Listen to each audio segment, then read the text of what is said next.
Welcome to Board Game Binge, the place where we bring you bite-sized, bingeable board game content from across the industry. I'm your host, James Staley, and in this episode, we're chatting with Definitely Not Evil Labs, a game company comprised of high-caliber nerds that design innovative games to influence the gaming world.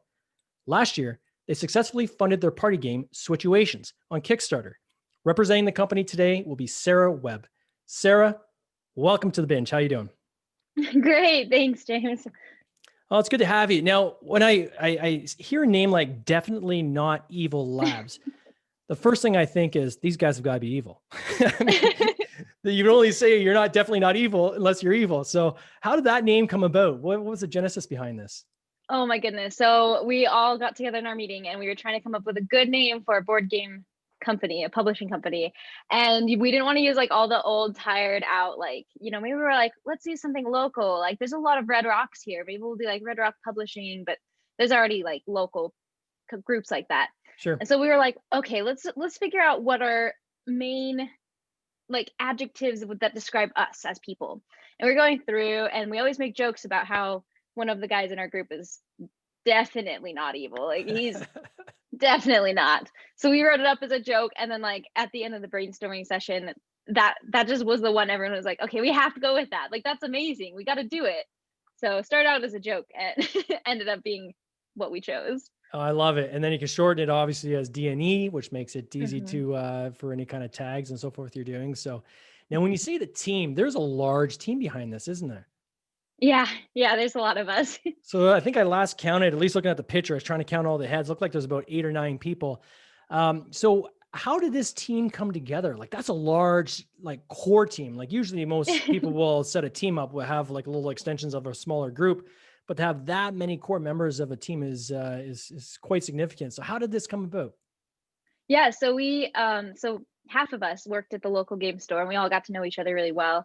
And it was always in the talks to go from working at the game store to making games to publishing games, because the guys that worked there dealt a lot with different publishing companies, different distribution, and they're like, we want to do something different. We just got to figure out how to get to that point.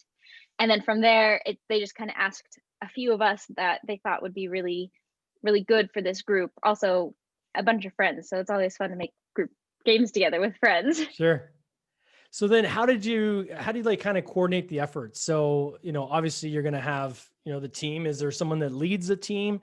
And then how does kind of how do you kind of allocate who does what and which skill sets and so forth? How did you guys do that? Yeah, so we kind of we decided we didn't want any like typical CEO and managers, things like that. We just all wanted to work on it together. But we kind of self-elected Ben as our CEO. Okay. He kind of keeps us all on track. We use WhatsApp and Discord to schedule things and to talk in different groups. Discord has like been the biggest help for this whole like COVID everything going on. But yeah, we meet. So we actually separate into separate groups. So the Switchuations team, I think there's 3 of us that were majorly working on Switchuations. Okay. And then we use different people for their different skill sets. And then for other games, we have different groups of people that work on each individual thing. So it's a big team, but we're like a bunch of little teams all in one. So let's talk a little bit about Switchuations. So you ran this Kickstarter. This is your second kick at this Kickstarter, I guess, was it? Mm-hmm. Yes, it is. And so the first one, I believe, was at the end of 2018. Then you guys went at it again. We'll talk about that in a few moments as well. In 2019, you end up with 136 backers, raised just over 7,000 US. And I guess it's now been printed and is ready to kind of go out the door. Is that the case? Yes. So it's shipping out from overseas October 2nd. And from there, we're estimated about a month. And then we'll be able to get the fulfillment done. And then any of the other, just shipping it out to stores that might want it, or, we'll have a couple extra copies to distribute as well. Sure. Now describe this game. When I looked at it and, watched some of the playthrough videos, I thought a little bit, it's got some flavors of Cards Against Humanity, but it's got a different mechanic. Can you kind of explain that to people, how's the game actually work? Yeah, so it uses the same kind of mechanic as Cards Against Humanity, Apples to Apples, the whole show a card and respond to a card. And so with Switchuations, we wanted to kind of do something different. A lot of us have outplayed our Cards Against Humanity. You get kind of bored of it after a while. You get your inside jokes that kind of get stale. And so we were like, we want to do something similar. I wanted something that was a little less crude. And so with Switchuations, the idea is you have a stack of cards that something has been overheard or said, or you've seen it written down somewhere in a situation. So for example, on the screen, you have the whispered tenderly in the ear of a lover. And, that always could be like, let's go home early tonight. And, something similar to that. And then other people will play cards to respond to that in different fashions. So we do have like a failed Valentine's card written on the failed Valentine's card being like, let's go home early tonight. Probably not a failed Valentine's card, but so yeah, Switchuations takes a card, the person who's it writes something that was heard in that situation or something that was said in that. And while they're writing, everybody else is going to replace it. So you're basically taking something out of context. Okay. And with the whiteboard, we wanted to keep it that way so that the game is never the same. There's always inside jokes that kind of develop, but never cards that are constantly being used for the same cards as response. Got it. And that makes sense. I mean, the one thing that I've personally encountered with these types of games is they do wear out over time, right? You start getting the same cards, the same answers. You're like, okay, we know what the answer is going to be. But in a case like this, where you're, for lack of a better word, switching it up and changing that response is based on what the person writes, right? And then that replaces the answer, and then they vote based on what kind of fits with that. So that has unlimited possibilities, I guess, into how this game's going to play out. Another thing I thought was really cool was the fact that on the actual box, you have the whiteboard is actually on the lid of the box.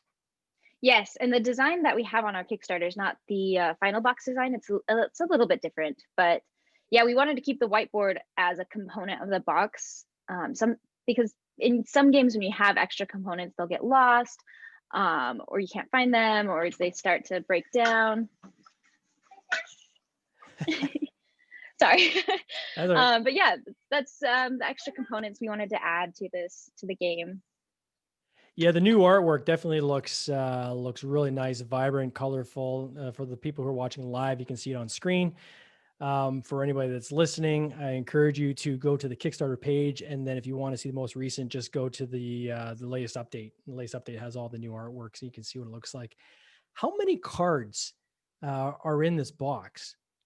So our base game has 200. I guess that's a good thing to point out with our box that we printed as well. So the base game is 200 cards. They're all mostly clean. We have a couple, we call them our like red cards, but they are things that aren't necessarily crude, but what you write for them might be taken in an inappropriate way. Sure. But we wanted to leave room in the box for expansions or extra cards, write your own cards, things like that, without having to buy a bigger box later to fit them all. So our box is a little bit, it's a little bit bigger than it's necessary for the cards, but we wanted to kind of allow that option for a game like this. Oh, that's cool. And I know, like, any game, I guess it depends on who's playing it, right? As whether it goes kind of down the dirty route or not. That's all kind of in the the eye of the beholder. Definitely cool. And then is there like do you provide like the marker and like the thing to wipe the lid, or is that something the user has to provide themselves, or how does that work? Yeah, so we include a marker. What we looked at with distribution was the markers with the eraser caps on them. Oh, cool. Which, I mean, they kind of wear out after a while. So we're hoping to upgrade to nicer markers when we can afford it. But yeah, I think for now, like that option, that way everything's included. You just have the cards, the pen, and the box. And when you guys did your production, did you produce enough for extra copies? Like, so if you want to do retail or things like that, or like what kind of minimum were you guys, for lack of a better word, locked into when you did your production? Yeah, so we started with just a small production run because as you could see on our Kickstarter, we had 136 backers, and the minimum order that we could do was 1,500 games. Okay. But at the price we got for those, it wasn't too much of a problem to do that many. Sure. So, but yeah, we do have some extras for retail. And is the intent to go like through different conventions or through Amazon, or like what's the kind of the plan for you guys to kind of move through some of this other stock? Yeah, so we'd like to offer it on our website for sale. We have a page for it, but it's not, we have to update our security certificates first, but we have a page so that people can order it there. And then we're also going to try and go through distribution. I believe that we're in talks with a ACD distribution, not Okay. really sure, but and then I know conventions are a great place. I talked to Molly Zeff. She does this road trip thing where she will drive around to different retail stores and just, give them demos, like try the game out, see if they'd like any. So hopefully if COVID gets a little less scary, I'd love to do something like that as well. It's certainly thrown a wrench into, I think, most people's plans, right? Yeah, It's yeah. retail is been greatly impacted, and I think a lot of people are kind of scrambling to say, how do we navigate kind of this new reality, which could curious for the next year or two, right? So it's I think in a case where if you can get that extra inventory at a marginally increased cost, I think that's cool because you're not you don't Mhm. have a ton of cash locked into that inventory. I know with you guys doing your own fulfillment as well, there would be a lot of savings there as well, right? Yeah, definitely. And it helps that most of our, like probably 60% of our backers are local. So Okay. it'll Oh, be cool. easier and cheaper to ship it out to them. And So throw some local tournaments maybe or something things like that as yeah. well, right? To promote it. Now you Oh guys yeah. actually had talk about local that one of the pledges was a trip to come Yes. play with you guys in Utah. So how did that come about? Whose idea was it to do a trip? Oh, it was kind of one of those it's like there's always this Kickstarters that have like a crazy pledge level that's just insane, like no one's actually gonna back it, but if someone Yeah. does, it'll be awesome. And we actually made some friends. Oh, it was a convention. It was at Shy Tag. Brett and Ben had gone and they shared a table with this group called Fuzzy Logic. They're an Yeah. escape room based out of Chicago. And we had accidentally left a game behind on the convention floor and they had seen it and they picked it up and they sent us emails and we'd talked to them. So we became pretty good friends with them. So when we launched our Kickstarter, they asked us, a couple questions about it and they're like, we want to back you at that level. And I was like, because our first Kickstarter had it as well. And we're like, that's insane. Like you really do. So when we launched the second time, they backed it and they came and hung out. We took them around Zion National Park, played the game. It was real fun. I loved it. Wow. And then, so let's talk about like the two different campaigns. Cause we had, if I look at kind of the funding level is roughly the same between two campaigns. One had obviously a lot more backers. From what I can see, kind of digging into the campaign, most of the difference in increased backers was at the base level, which is great. So it shows hmm more people are actually pledging your base game. What would you say were some of the learnings you had from the first time you guys did your campaign that informed how you approached it a year later? Yeah, so I know a lot of it was we didn't have enough social media push. We didn't have enough like knowledge about our game before we launched. And that was hard because no one wants to back a project they've never heard about from a group they've never heard about. It's Sure. it's kind of risky. And so the first time we went, we didn't calculate the costs properly. So we definitely thought it was going to be a lot more to produce the game than expected. And so the second time around, we could reevaluate, figure out that we really didn't need as much as we thought we did.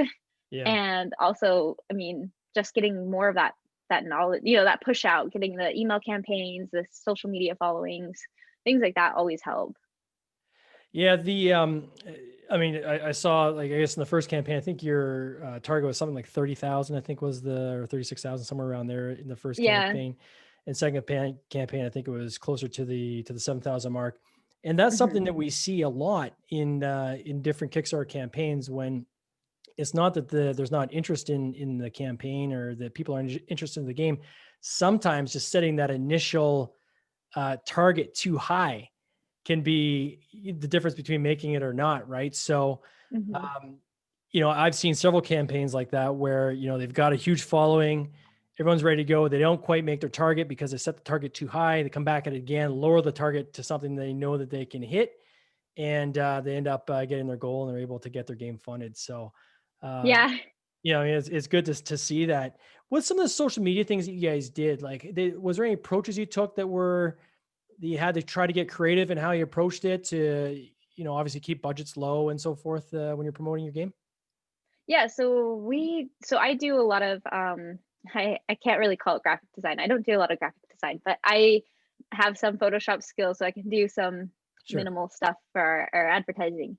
So that helps to reduce the cost because we don't have to pay anyone to make those graphics for us. And then also the Facebook ads, like I tell everyone it's worth it. It's worth it to pay. I think we ended up paying like $20 each campaign, and we got tons of clicks and tons of emails from them, and it's just worth it. Yeah. Definitely get the word out for that.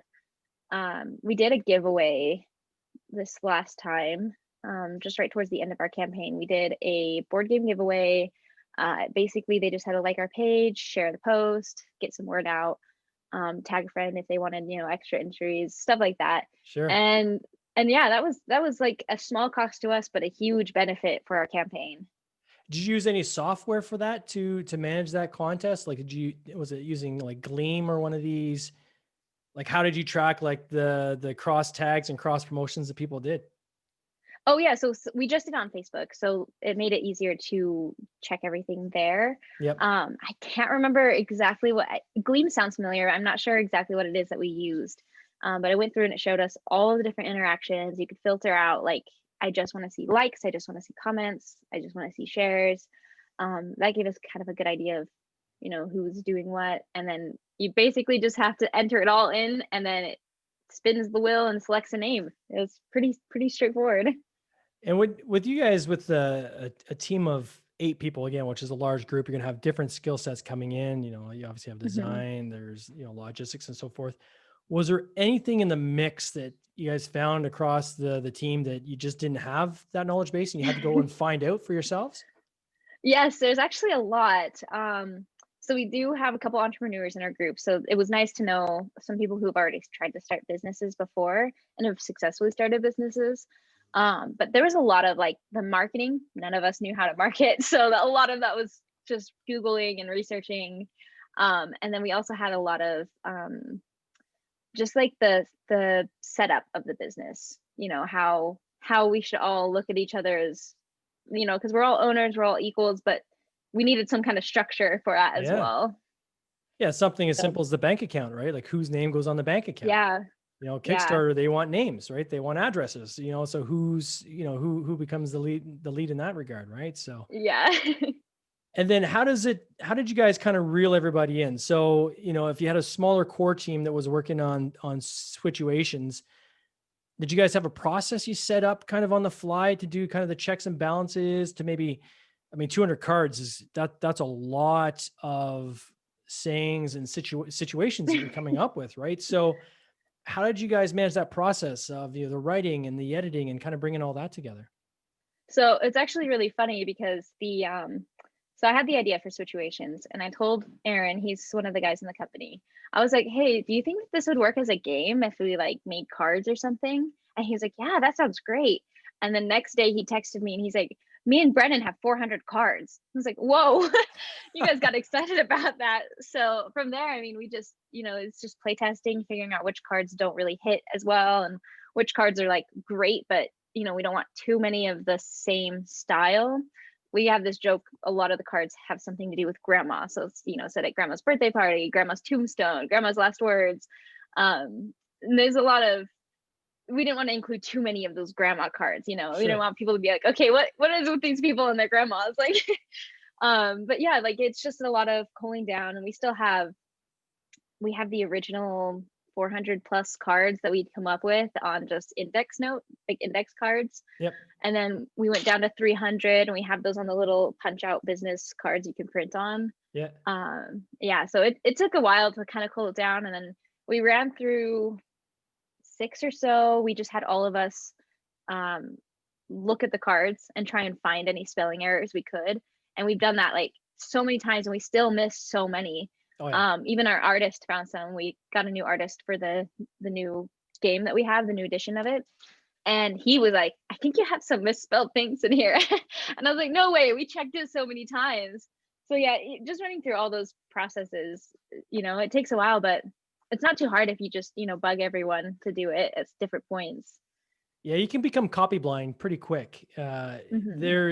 And I mean, I encourage anybody that's this, whether it's instruction sheets or whatever, send it around to different people and have them read it and say, say to them, don't just read this. I want you to look for errors, please. Help me find errors. I know, or even say, I know there's an error in here. Let me know if you can find it. Yeah, that's Right. smart.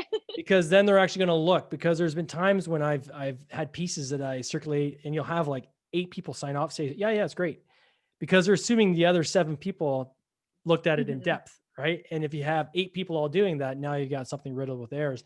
And I've even seen cases where you have people that are like professional editors, miss typos. Right. So it's very, very easy. It's Hmm. very important to share it around. Um, what's some advice you would have for other people that are doing Kickstarters of their own based on your experience? Um, everyone always says like do your research before you run a Kickstarter, and it's like super underrated. Like I thought I did my research for the first Kickstarter, Yeah. and I definitely didn't do nearly enough. And like with all of the people in the industry that are so helpful, and they have all of these different websites that have like all this free access to knowledge, Yeah. definitely like I'd say, do your research and then start telling people about it, start getting it out on social media, 9 months to a year before you plan to kick, get people to know about it, so that when they do see it on Kickstarter, they do see the, hey, we're launching, this is our launch date. They're like, oh, I know that. How do I, like, I want to check it out. So definitely it's that whole getting it out there. How long did it take you guys to create this game from when you started to when you finally had it ready to go on Kickstarter? Like, what was that incubation period? Not very long actually. The game is pretty simple. It's pretty straightforward, and so we Sure. didn't have a lot of rules we had to come up with. And um, with the heavier games, you have different interactions with the rules that you have to really, fine tune to get in. And since ours is really, play a card, vote for the cards, get so many points, it took us probably about 2 months to get it from start to finish, except for culling down the cards. I think the last couple months was all just trying to get to the cards we liked the best. But otherwise, like the game went pretty smoothly on that. We were lucky. Now, is there going to be an expansion? Like, I know you've left room in the box. When you do come with an expansion, is that going to be through Kickstarter, or how are you guys going to approach that? Yeah, it just depends. It depends on local interest and everything. We'll probably approach it with Kickstarter. I don't really see why not. I love Kickstarter, Yeah. and I've spent too much money on Kickstarter. So, but yeah, I definitely think with the expansions, we'll try and get different knowledge. We'll probably do like 3 at a time to Okay. start, sort of like the Super Fight, how they have the Okay. different types of expansions. So we'll see. It just all depends. Let's see how it goes. What's some advice you would give to your future self for your next campaign based on what you know now? Oh my goodness. Definitely talk to people. Like, yeah, definitely talk to people. I played Switchuations with a couple different groups, and I, realized after with the game finished, I'm like, well, what if we changed this, or what if we changed that? And it's things I didn't think about until, it's too late. It's too late to change anything. And I was like, oh, I mean, I'm probably overthinking it, but definitely with the next game, it's one of those things that I want to play it with a lot of different people and get a lot of different opinions. Yeah, and that's a challenge, especially when you have COVID, right? And it's very difficult to do Hmm. in-person play testing. Have you guys looked at any kind of online play testing at all, like through Tabletop Simulator or anything like this? Or Yeah, so Switchuations is on Tabletop Simulator oh, already, cool. which is kind of how we started playtesting and getting interest for things. But the next game, it's called Tessera. We just sort of got that. I've been in charge of that, and I'm not really familiar with Tabletop Simulator well enough, but I think I've got it to a point that's play testable. And so, but yeah, Tabletopia is fantastic. Tabletop Simulator is amazing. They're like for COVID, it's a lifesaver. Yeah, absolutely. Board Game Arena is another one, but that one requires a lot more programming, obviously, than the other two, which are pretty much drag and drop, right? So, Yeah. so where are you guys going from here? Like, tell me about this new. Can you talk about this new game you guys are working on, or? Yeah. So we're probably about, I'm going to be optimistic and say we're probably about 75% of the way done with our next one, Tessera. And it's a tile laying kind of abstract light strategy game. the best way I've explained it to people is it's like an aggressive Connect 5. So every player has a color, and you drop tiles out of the bag, kind of like you would Scrabble. You kind of hide them for everybody. And the goal is to have as much of your color on the board as possible, but not 5 in a row, orthogonally or diagonally. Because as soon as there's 5 in a row of anyone's color, the game ends and that player gets the least amount of points. So yeah, so it's played in a couple of rounds depending on the number of players playing. So I'm pretty excited about that one. That's also one of my designs. So I'm really really excited about it. So how do you guys split that up as a team? Like how many games you guys have at any currently that you guys are working on? Currently, I think we have like 3.5. So we have Tessera, which is our tile game. We use code names for everything. So like Sure. Dracula is one of the ones we call it because it's like a sort of Dracula themed game. And then we have I don't remember what they call it, but it's the new game Among Us. Or I guess it's not new, but people have been really psyching it out lately. It's actually really similar to that, and it surprised me when I played Among Us, and I was like, this is the board game they're making. This is like really similar. Secret Infected is what they've been calling that one. So typically we have it's really just whatever, if someone has a game design idea and they want to work on it and they're not working on other projects, then they kind of just start on it and see if anyone wants to help. We have an RPG in the works right now as well, but that one's like definitely going to take a long time because it's an RPG. Yeah. So yeah, it's really just on basis of if you have something, work on it. Have you guys focused predominantly on party style games or? No, we're actually trying to go from category to category. So Switchuations being the party style game, we wanted to release Tessera next because it's more of a family strategy game. So it's really light and it's a good transition. And then we'll move into we have another game, the Secret Infected game's a little more like family fun, but a little bit more strategy heavy than the last two. And that way we kind of, people who are following us can kind of follow along without it being too much of a switch from game to game. So we're trying to get a good variety, but we're starting out just slow with that. And are you sharing with the public or your fans kind of the process along the way? Like I know you guys have done some social media on Switchuations. Is that now branching into some of these other games you're working on, or how are you guys pulling that audience along? Yeah, so we have a Discord channel. We've been trying to get people who want to follow along with our games involved there, and then also with our social media, we kind of decided we haven't wanted to start posting about our projects until we get them to at least 50% or the art is finished, or mostly finished, because it's always fun to show off the art for games. Of course, yeah. And then the rest of the team. So you've got the game shop, and you've got several of your team members that work there. Has that informed you guys? Have you found like the process? Has it given you the idea for certain mechanics you can combine for different games? Or has it even on the flip side, have you guys say, wow, this game they're working on is too close to something we just came across, so we got to change it up or do something a little bit different? Like, how has it really informed your process? Yeah, so it's when I worked there, we used to do meetings, our work meetings, and we just play different board games because you can't really sell board games to people if you've never played them and you don't know anything about them. Yeah. And that's actually kind of what got them started on wanting to do a publishing company in board game design, because you play games and you're like, oh man, this game would be so cool if it did this instead, or if it had this style instead. And then it's just like everyone does when they want to start making board games. And yeah, it definitely has helped. I know the guys who have played a lot, it's a lot of they'll play a game and be like, okay, this little aspect in this game, we need more of that in the board game world. Let's take that and work on like putting that into something else. Yeah. But so far, like, it hasn't ever been much of a problem with like too similar to other games, which is good. So yeah, it's a lot of fun. It's amazing the number of developers I've talked to. They almost all have the same genesis story, which is, you know what? I played Monopoly when I was a kid and I had house rules, or I played Risk and I had house rules, or I played XYZ and I had my house rules. And that kind of gave me the bug to want to, create and start doing something of my own and try to maybe fix games. And that leads then into maybe creation of their own. So, Oh yeah. if somebody wants to follow you from here, so where would they go if they want to follow along with Definitely Not Evil Labs? Again, we're promising to everybody that you guys are not evil. How do they follow along? What's your website and your social media channel where they can best reach you?